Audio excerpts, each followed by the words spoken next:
बाँस काट्न लागेको अरिकालको चाका रहेछ। अरे साला कत्रो छ हौ।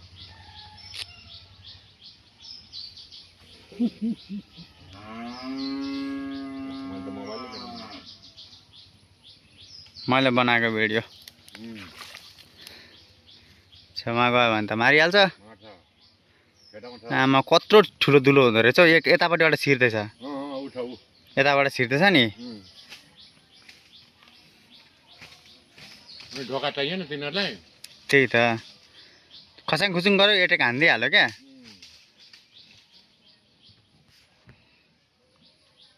त्यसले यस्तो गर्छ क्या, बोरामा हालिदिन्छ।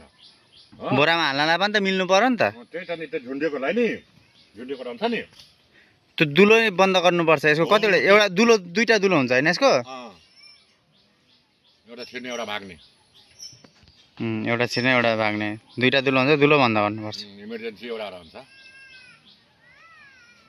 राति मात्र हो, राति घर पस्छ नि यिनीहरू, बाहिर निस्किँदैन।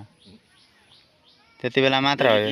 रात परे अँधारो भएपछि नि बोरामा हालिदियो, ठ्याप त्यो सहित बन्द गरिदियो। अनि भुटेर खान्छ नि त नि बच्चाहरूलाई। मार्न त माउला सबैलाई मार्नुपर्छ। सबैलाई मार्नुपर्छ, नभए त कहाँ। एकजना अङ्कललाई पनि टोको। अनि उहाँ बसिरहेको छ, ज्वरो फुटाइदिन्छ। ज्वरो फुटाउँछ। झन्डै फोनै झरेमा आछ। भिडियो बनाउँदा झन्डै फोनै झर। झन्डै फाइदा भयो, मलाई घाटा भयो नि।